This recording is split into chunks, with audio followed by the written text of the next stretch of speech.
பட்டா தான் புத்தி வரும்னு அந்த காலத்தில் சும்மாவா சொன்னாங்க. இது குறிப்பாக நம்மளை மாதிரி ஆம்பளைங்களுக்கு தாங்க. அதாவது நம்ம என்ன சொல்கிறது, கல்லூரி பருவங்கள் ஆகட்டும், இல்லைன்னா வேலை செஞ்ச காலங்கள் ஆகட்டும், அப்போ வந்து நல்லா தனியாக வீட்டில் திண்டு திண்டு படுத்துருவோம், ஊர் சுற்றிடுவோம், எதுவுமே தெரியாது. எனக்கு எல்லாருக்குமே அப்படி தான் இருக்கும்னு நான் நம்புகிறேன். நம்ம கல்யாணத்துக்கு அப்புறம் பார்த்தீங்கன்னு சொன்னாக்கா, நம்ம மனைவி வீட்டில் வந்துட்டு எப்போ பாரு அதுங்க இதுங்கன்னு சொல்லுவாங்க. நமக்கு என்னடா இது அப்படின்ற மாதிரி தோணும். அப்புறம் பிள்ளைங்களும் பார்த்தீங்கன்னாக்கா நச நசன்ட்டு எல்லாமே காட்ஸ் கிஃப்ட் தான். அது இல்லாமல் நான் சொல்கிறேன், நமக்கு ஒரு ஆம்பளைங்களுக்கு அப்படி தானே ஃபீல் பண்ணும். அந்த மாதிரி தானே இருப்போம்.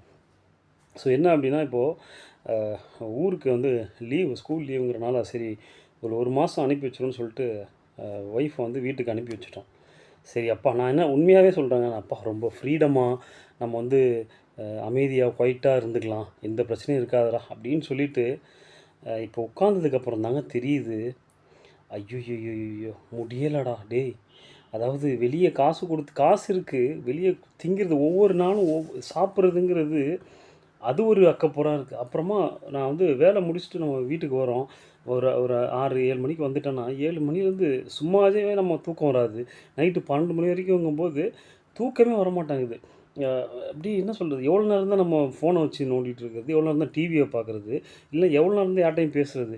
அப்போ தானே நினச்சிக்கிட்டேன், சும்மாவா சொன்னாங்க, பட்டா தாண்டா நமக்கெல்லாம் புத்தி வரும் அப்படின்னு சொல்லிட்டு.